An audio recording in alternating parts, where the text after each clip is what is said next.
ambiguous complaint. Complaint is not inspires any confidence regarding the contents of the 306.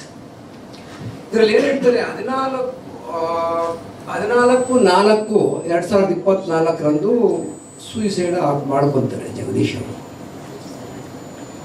ಅವತ್ತೊಂದು ದಿವಸ 176 proceedings ಎಲ್ಲ ಪೊಲೀಸವ್ರು ಮಾಡ್ತಾರೆ. ಅವ್ರ ಮುಂದೆ ಇವರೇ ಇರ್ತಾರೆ, ಇವ್ರು ಇರ್ತಾರೆ, ಎಲ್ಲ ಫ್ರೆಂಡ್ಸ್ ಎಲ್ಲ ಇರ್ತಾರೆ.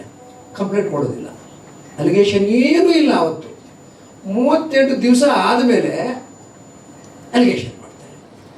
ಯಾವಾಗ ಮೊದಲೇ ಗೊತ್ತಿತ್ತು ಈ ವಿಷಯಗಳು ನನಗೆ ಹೇಳ್ತಾ ಇದ್ರು ಅನ್ನೋ ರೀತಿ ಅಲಿಗೇಷನ್ ಮಾಡ್ತಾರೆ. ಗೊತ್ತಿದ್ರೆ ನೀವು 14ನೇ ತಾರೀಕು ಯಾಕೆ ಹೇಳಲಿಲ್ಲ ಪೊಲೀಸವ್ರಿಗೆ?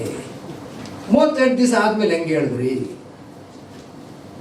ಅವತ್ತೇ ಪೊಲೀಸವ್ರು ಇದ್ದರು. 176 ಪ್ರೊಸೀಡಿಂಗ್ಸ್, ಇನ್ಕ್ವೆಸ್ಟ್ ಪ್ರೊಸೀಡಿಂಗ್ಸ್ ಮಾಡಿದಾಗ ಪೊಲೀಸವ್ರು ಇದ್ದರು, ಇವರಿದ್ದರು, ಒಮ್ಮಣ್ಣ ಇದ್ದರು, ನಿಮ್ಮೆಲ್ಲ ನೆಂಟರು ಇದ್ದರು. ನೀವು ಮಾಡಲಿಲ್ಲ ಅಲಿಗೇಷನ್ 38 ದಿವಸದವರೆಗೂ. ಆಫ್ಟರ್ ಥಾಟ್ ಅಲ್ವಾ ಇದು? That has been highlighted. ಆಮೇಲೆ 38 ದಿವಸ ಆದಮೇಲೆ 18ನೇ ತಾರೀಕು ನಮ್ಮ ಮನೆಯಲ್ಲಿ ಇದೇನು ಹುಡುಕ್ತಾ ಇದ್ದೆ, ಏನು ಬೀರೂನಲ್ಲಿ. ಆವಾಗ ಒಂದು ಲೆಟ್ರ್ ಸಿಕ್ತು. ಆ ಲೆಟ್ರು ನಮ್ಮ ಯಜಮಾನರು ಡೆತ್ ನೋಟ್ ಬರೆದಿದ್ರು, ಗೊತ್ತಾಯಿತು ಅಂತ. ಫಂಕ್ಷನ್ ಅಂದರೆ ಇದು ಏನು ಫಂಕ್ಷನ್ನು, ರಿಚುವಲ್ಸ್, ಏನು ಸತ್ತ ಮೇಲೆ ರಿಚುವಲ್ಸ್ ಮಾಡ್ತಾರಲ್ಲ ಅದಕ್ಕೆ ಅಂತ. ಸೊ ಅದು 11ನೇ ದಿವಸ ಅಲ್ಲ, 1 ತಿಂಗಳು ಅಲ್ಲ, 6 ತಿಂಗಳು ಅಲ್ಲ. ಯೂಶುವಲ್ ಆಗಿ ರಿಚುವಲ್ಸ್ ಮಾಡೋದು 11 ದಿವಸ, 1 ತಿಂಗಳು, 6 ತಿಂಗಳು ಹಂಗೆ ಬರ್ತಾರೆ. ಇದು ಹಂಗಾಗಲಿಲ್ವಲ್ಲ, 18ನೇ ತಾರೀಕು ಹಂಗೆ ಅದು ಯಾವುದಕ್ಕೂ ಬರೋದಿಲ್ಲ. ಸೊ ಇಟ್ ಇಸ್ ಟೋಟಲ್ ಅನ್ ಅನ್ಅಂಬಿಗಸ್.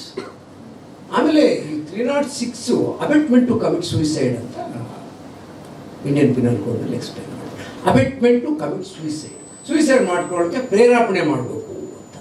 ಏನು ಪ್ರೇರೇಪಣೆ ಮಾಡಿದ್ದಾರೆ ಇವರು? ಅದಕ್ಕೆ ಇನ್ಸ್ಟಿಗೇಷನ್ ಮಾಡಬೇಕು. 107 of the Indian penal code contents prove ಆಗಬೇಕು. 107 ಏನು ಹೇಳ್ತಾರೆ, ವಿತ್ ಇಂಟೆನ್ಷನ್ ಇರಬೇಕು ನಿಮ್ಮಲ್ಲಿ, ಮೋಟಿವು ಮನಸ್ರಿಯಾಗಿರಬೇಕು. ಏನು, ಇವನು ನನ್ನ ಈ ಎಫರ್ಟ್ಸಿಂದ ಅವ್ನು ಸಾಯಬೇಕು ಅನ್ನೋ ಮನಸ್ಸು ನಿನಗೆ ಇರಬೇಕು. ಆ ರೀತಿ ನೀನು ಎಫರ್ಟ್ಸ್ ಆಗಿರಬೇಕು. ಅದಾಗ್ತಿದ್ರೆ ಮಾತ್ರ 306 ಬರುತ್ತೆ, ಇಲ್ಲಾಂದರೆ ಬರೋದಿಲ್ಲ. ಪಾರ್ಟ್ನರ್ಶಿಪ್ನಲ್ಲಿ ಲಾಸ್ ಆಯಿತು, ಅವ್ನು ಸತ್ತೋದ್ರೆ ಅವ್ನು ನನ್ನ ಮೇಲೆ ನಿಮ್ಮ ಮೇಲೆ ಹಾಕಿದ್ರೆ ಏನು ಜವಾಬ್ದಾರಿ? ಅದಕ್ಕೆ ಲಾಸ್ ಆದವರಲ್ಲಿ ಸತ್ತೋಗ್ತಾ ಇದ್ರೆ ಯಾರು ಇರೋದೇ ಇಲ್ಲ ಇಲ್ಲಿ. ಸೊ ಆ್ಯಕ್ಟ್ ಪ್ರಕಾರ ಇನ್ಗ್ರೀಡಿಯೆಂಟ್ಸು ಕಾನ್ಸ್ಟಿಟ್ಯೂಟ್ ಆಗಿಲ್ಲ ಅಫೆನ್ಸ್ಗೆ ಅನ್ನೋದು ನಮ್ಮ ವಾದ. ಆಮೇಲೆ ಇದರಲ್ಲಿ designated senior council Saheb Nagesh ಸಾಹೇಬರು, ಸಿ.ವಿ. ನಾಗೇಶ್ ಸಾಹೇಬರು ಒಂದು ವಾದ ಮಾಡಿಸ್ತಾರೆ. ಇದೇ ಪಾಯಿಂಟ್ ಮೇಲೆ ವಾದ ಮಾಡಿಸ್ತಾರೆ. ಇದು ಒಂದು ambiguous complaint. See, complaint inspires a confidence that it might have been happened. Prima facie material, ಮೇಲ್ನೋಟಕ್ಕೆ ಆರೋಪ ಸಾಬೀತಾಗಿದೆ ಅನ್ನೋ ಒಂದು ಮನಸ್ಸು ಬರಬೇಕು ಸಾಹೇಬ್ರಿಗೆ. ಅದು ಈ ಕಂಪ್ಲೇಂಟ್ನಲ್ಲಾಗಲಿ throughout the investigation confidence inspire ಆಗಲಿಲ್ಲ. ಆ ರೀತಿ ಯಾವುದೇ ಒಂದು ದಾಖಲಾತಿಗಳನ್ನು ಸಹ ಅವ್ರು ಕೊಟ್ಟಿಲ್ಲ. On the basis of such a this one the high court has quashed the entire complaint.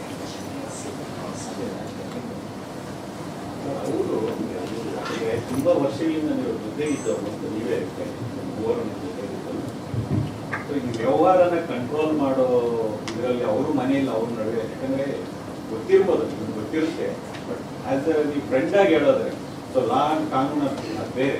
As a ನೀವು ಫ್ರೆಂಡ್ ಆಗಿ ಹೇಳೋದಾದ್ರೆ ಈ ಕಂಟ್ರೋಲ್ ಶೀಟ್ ವಿಚಾರದಲ್ಲಿ ಏನಾದರೂ ನಿಮ್ಮ ಅವರ ನಡುವೆ ಬಂದಿತ್ತು, ಈ ಥರದ್ದು ಏನಾದ್ರು ನಡೀತಿತ್ತು ಅವ್ರ ಈ ಅದನ್ನ ನಾನು ಕ್ಲಾರಿಟಿಯಾಗಿ ಹೇಳಕ್ಕಾಗಲ್ಲ ಸರ್. ಇವಾಗ ನೋಡಿ, ನಮ್ಮ ಸೌಂದರ್ಯ ಕನ್ಸ್ಟ್ರಕ್ಷನ್ ಲಾಸ್ ಆಯ್ತು.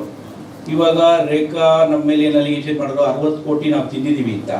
2023 4.25 ಕೋಟಿ ಯಾಕೆ ತಂದು ಕಟ್ಟಿದ್ರು? ಬ್ಯಾಂಕ್ ಸಾಲನ, ಬ್ಯಾಂಕ್ ಸಾಲ ಆಯ್ತು. ನಾನು 4.25 ಕೋಟಿ ಕಟ್ಟಿದೆ, ಇವ್ನು 4.25 ಕೋಟಿ ಕಟ್ದ, ಜಗದೀಶ್ 4.25 ಕೋಟಿ ಕಟ್ದ. ನಾವು ಮೋಸ ಮಾಡಿ ಎಲ್ಲ ಲಾಸ್ ಮಾಡಿದ್ರೆ ಯಾಕೆ ತಂದು ಕಟ್ತಾ ಇದ್ರು 4.25 ಕೋಟಿ? ಬ್ಯಾಂಕ್ ಕಟ್ಟಿದ್ದಾರೆ ಸರ್ 4.25 ಕೋಟಿ. ಕಂಪ್ನಿಗೆ ಯಾವುದೋ ಪ್ರಾಪರ್ಟಿ ಬಿಡಿಸ್ಕೋಬೇಕಾಗಿತ್ತು. ನಾವೇನು ಮಾಡಿದ್ರು 3 ಜನ ಈಕ್ವಲ್ ಆಗೇ ಮಾಡ್ತಾ ಇದ್ವಿ. ನಾನು 4.25 ಕೋಟಿ ಕಟ್ಟಿದ, ಇವನು ಕಟ್ದ, ಜಗದೀಶ್ ತಂದು ಕಟ್ದ. ನಮ್ಮದು ಆ ಥರ ಭಿನ್ನಾಭಿಪ್ರಾಯ ಏನೂ ಇರಲಿಲ್ಲ ಸರ್. ಸರ್ ಅವ್ರಿಗೆ ಏನು ಗೊತ್ತಿಲ್ಲ ಸರ್. ಒಟ್ಟಿನಲ್ಲಿ ನನ್ನ ಸರ್ವನಾಶ ಮಾಡಬೇಕು ಅಂತಲೇ ಮಾಡಿರ್ತಾನೆ. ನೀವು ಓಪನ್ ಆಗಿ ಎಲ್ಲರಿಗೂ ಗೊತ್ತಾಗ್ತಾನೆ ಇದೆ. ನನ್ನ ಮೇಲೆ ಯಾಕೆ ಹೇಳ್ಬೇಕು? ಎಲ್ಲರಿಗೂ ಗೊತ್ತೇ ಇದೆಯಲ್ಲ ಸರ್. ಅವ್ರ ಮಗ ಇದ್ದಾನೆ ಚಿಕ್ಕ ಹುಡುಗ, ಅವ್ನು ಎತ್ತಾಡಿಸಿರೋದು ಮಗು ಇದ್ದಾಗೆ ಕೆನ್ನೆ ಹಿಂಡೋಣ ಅನ್ಸುತ್ತೆ. ಅವನು ಬಂದ್ಬಿಟ್ಟು ನನ್ನಿಂದ ಅವ್ನಿಗೆ ಲೈಫ್ ಥ್ರೆಟ್ ಇದೆ ಅಂತ ಹೇಳ್ಬೇಕಾದ್ರೆ ಯಾವ ಥರ ಲೈಫ್ ಥ್ರೆಟ್ ಸರ್? ಅದನ್ನ ಅರ್ಥನೇ ಇಲ್ಲ ಅಲ್ವಾ? ಹಿಂದೆ ಒಂದು ಕಾರ್ ಮುಂದೆ ಒಂದು ಕಾರ್ ಹಾಕೊಂಡು ಹೋಗೋರು. ಲೈಫ್ ಥ್ರೆಟ್ ಇದೆ ಅಂದ್ರೆ ಹೆಂಗೆ ಸರ್? ಒಂದು ಚಾರ್ಜ್ ಶೀಟ್ ಹಾಕ್ಲಿ ಸರ್, ಲೈಫ್ ಥ್ರೆಟ್ ಇದೆ ಅಂದಾಗ. ಯಾಕೆ ಸರ್ ಮಾಡಲಿಲ್ಲ ಅದನ್ನ? ದಾಖಲೆ ಇಲ್ವಲ್ಲ ಸರ್? ನೀವೇ ಕೇಳಿದ್ರು, ಯಾರೊಬ್ರು ಕೇಳಿದ್ರು ದಾಖಲೆ ಏನಾರ ಇದೆಯಾ ಅಂತ. ಏನು ಎದ್ದೊಟ್ಟೋದ್ರು ಸರ್? ಇವಾಗ ಇಷ್ಟೇ ಸರ್, ನಾವು ಕರೆದಿರೋದು ನಿಮ್ಮನ್ನು ಇಷ್ಟೇ.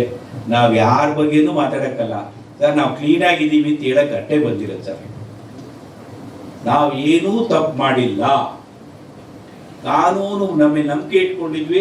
4 ತಿಂಗಳಾಯ್ತು, ಕಷ್ಟಪಟ್ವಿ, ಅನುಭವಿಸಿದ್ವಿ, ವನವಾಸ ಅನುಭವಿಸಿದ್ವಿ. ಯಾರೋ ಮಾಡಿರೋದು ನಮ್ಮೇಲೆ ಅಲಿಗೇಷನ್ಗೆ ನಾವು ವಿ ಆರ್ ಔಟ್ ಅಷ್ಟೇ ಸರ್, ಬೇರೆ ಏನಿಲ್ಲ. ಸ್ವಾದಿಷ್ಟತೆಯ ಸ್ವಾದ, ತಾಜಾತನದ ಆಹ್ಲಾದ, ಉತ್ತಮ ಆರೋಗ್ಯ ಮತ್ತು ಹೆಚ್ಚಿನ ರೋಗ ನಿರೋಧಕ ಶಕ್ತಿಯ ವೃದ್ಧಿಗೆ ಈಗ ನಿಮಗೆ ಸಿಗುತ್ತಿದೆ ಉತ್ತಮ ಗುಣಮಟ್ಟದ ಪೌಷ್ಟಿಕಾಂಶ. Shri Vaidik millet health mix. ಇದು ಸಿರಿಧಾನ್ಯಗಳ ಸಂಪತ್ತು.